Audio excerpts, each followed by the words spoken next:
Hello and welcome back to Learn the Bible in a Year for March 29th, 2026. Today is National Lemon Chiffon Cake Day because apparently somebody decided that regular lemon cake wasn't fancy enough and needed a French word in there to feel better about itself, one that I can barely even pronounce.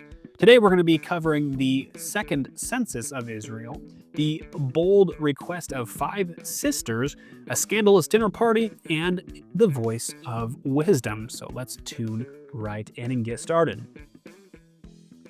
Are diving into our Old Testament reading here, we're in Numbers 26 in the first part of chapter 27. Today, we saw the tragic plague at Baal Peor that wiped out 24,000 Israelites after they fell into idolatry.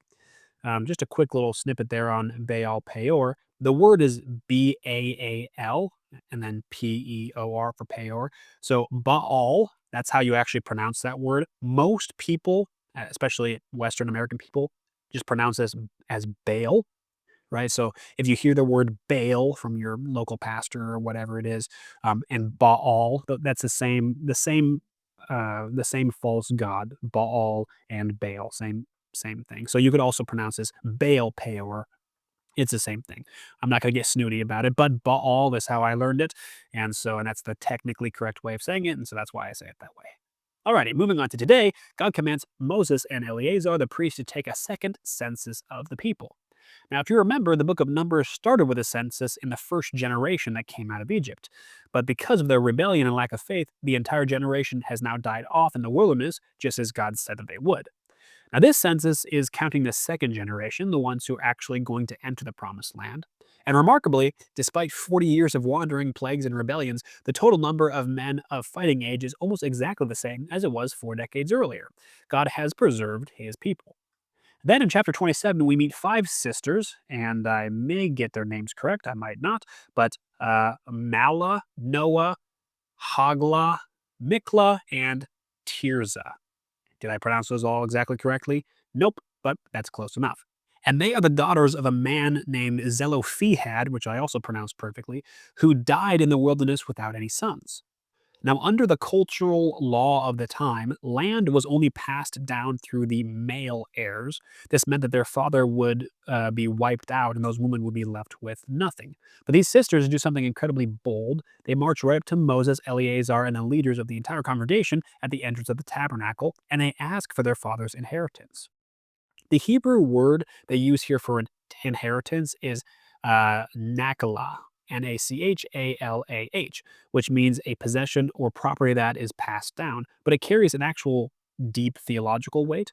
In Israel, your naklah was your permanent stake in God's covenant promise. So this obviously has financial stake to it, but it also has like a spiritual stake to it as well. And a question you might have here is why is this story so important that it gets recorded in the middle of all these laws and censuses? It's because it shows us the heart of God's justice. Moses does not dismiss them. He takes their case directly to God, and God says, the daughters of Zelophehad are right. Now, God changes the law to ensure that these women are protected and their father's name is preserved. This is a beautiful picture of how God values the vulnerable and ensures that everyone has a place in his promise. What a wonderful thing there. Now let's jump to the New Testament here in Luke chapter 7. Yesterday we saw Jesus raise a widow's son from the dead and reassure John the Baptist. Today Jesus is invited to a dinner at the house of a Pharisee named Simon. Now, while they were reclining at the table, a woman who has lived a notoriously sinful life in that town comes in. She brings an alabaster flask of expensive ointment, stands behind Jesus, weeping, and begins to wash his feet with her tears and wipe them with her hair, and kisses them and anoints them with the oil.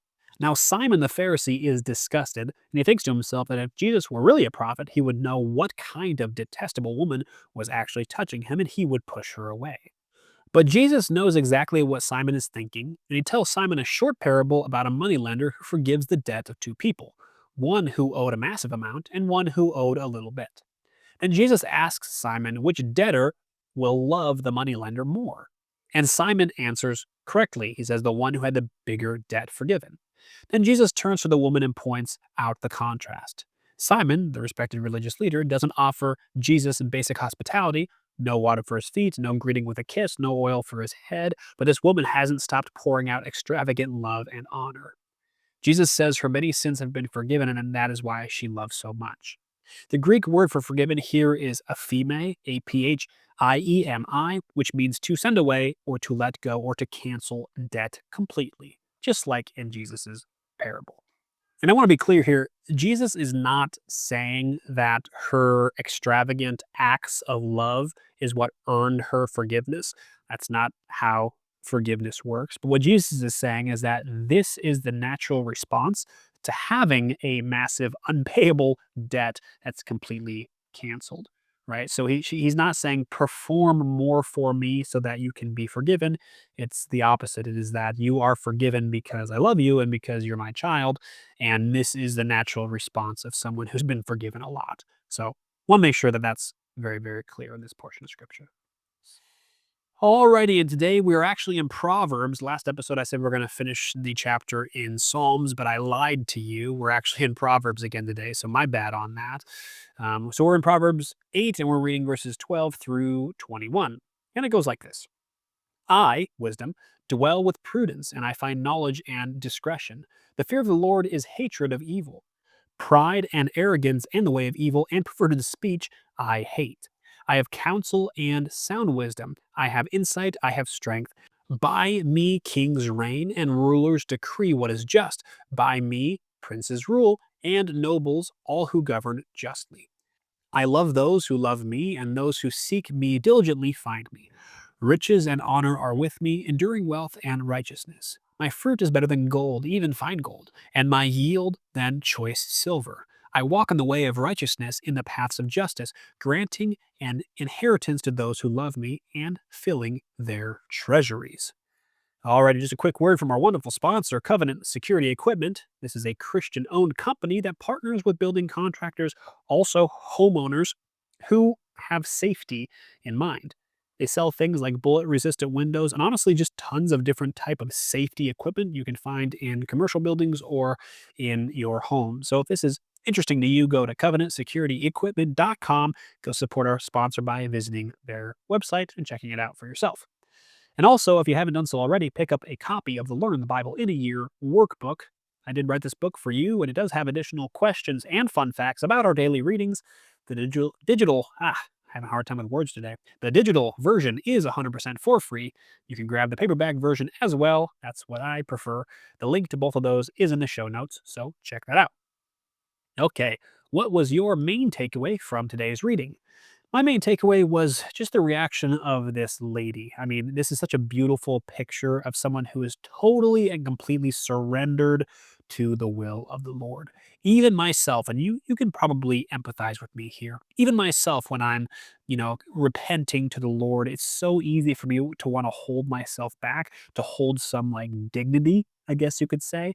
But this lady does not hold anything back, and it's a wonderful picture. She is crying, crocodile tears, so much tears that the tears are actually what's washing Jesus's feet as she dries his feet with her hair. This is very significant in this culture because your hair is, I wouldn't say sacred, but it's part of you that is very private, right? And so she's taking a treasure of hers, which is her own hair, and washing Jesus's feet with it. So such a beautiful picture of what it looks like to be totally and completely repentant to Jesus. What a wonderful picture here.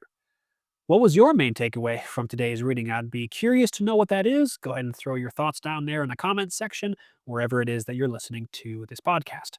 And that is it for today's podcast. And I will see all of you cool cats again here tomorrow.